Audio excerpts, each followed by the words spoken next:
ਕਹਿੰਦਾ ਰਾਏ ਰਾਏ ਜਾਈਏ ਤੇ ਮੋਢੀ ਅੜੇ ਕਿਉਂ? ਜੇ ਹੁਣ ਬੁਲਦ ਆ ਨਾ ਇੱਕ ਵਿਚਾਰਾ ਪਿੱਛੇ ਨੂੰ ਖਿੱਚੀ ਜਾਂਦਾ ਹੁਣ ਵੀ ਸਿੰਘ ਮਾਰਨਾ ਹੀ ਆ ਜਿਹਨੂੰ ਬਾਹਰਲੇ ਦਾ ਤਾਂ ਉਦਾਂ ਹੀ ਘੇਰਾ ਵੱਡਾ ਆ। ਰਾਏ ਰਾਏ ਜਾਈਏ ਤੇ ਮੋਢੀ ਅੜੇ ਕਿਉਂ? ਜੇ ਤਵਾ ਹੋਵੇ ਚੋਪੜਿਆ ਤੇ ਰੋਟੀ ਸੜੇ ਕਿਉਂ? ਪੁੱਤ ਹੋਵੇ ਚੰਗਾ ਤੇ ਨੋ ਲੜੇ ਕਿਉਂ? ਮਾਂ ਪੇ ਹੋਵੇ ਚੰਗਾ ਤੇ ਕੁੜੀ ਕੋਠੇ ਚੜੇ ਕਿਉਂ? ਸਵਾਰ ਹੋਵੇ ਚੰਗਾ ਘੋੜੀ ਅੜੇ ਕਿਉਂ? ਕਹਿ ਦਿਓ ਦੂਜਾ ਹੁਣ। ਕਹਿ ਦਿਓ ਤੁਸੀਂ ਕਹੋ। ਘੋੜੀ ਦਾ ਤਾਂ ਕਹਿਤਾ ਆ।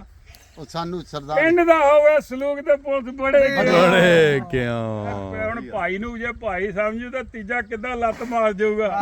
ਬੱਲੇ ਬੱਲੇ ਬੱਲੇ ਕੀ ਬਾਤ। ਇਹ ਲੰਗਰ ਲੰਗਰ ਛੱਕ ਕੇ ਦੇਖੋ ਜੀ ਜਦੋਂ ਪਿੰਡਾਂ ਵਾਲੇ ਨਾ ਵੀ ਮੈਂ 5 ਰੋਟੀਆਂ ਖਾਵਾਂ ਪ੍ਰੈਣ ਦੀ ਜਗ੍ਹਾ ਦਾਤੇ ਦੀ ਜਗ੍ਹਾ ਮੋਬਾਈਲ ਫੜ ਲੈਂਦਾ ਯਾਰ ਜਦੋਂ ਫੜਨਾ ਏਦਾਂ ਫੜਦੇ ਦੇ ਚੈੱਕ ਕਰ ਤੂੰ ਮੋਬਾਈਲ ਫੜਨਾ ਏਦਾਂ ਨਾਲ ਦਾਤੀ ਬਣੀ ਤੇ ਕਰਾਠੀ ਵੀ ਕਰਦਾ ਰਿਹਾ ਮੈਂ।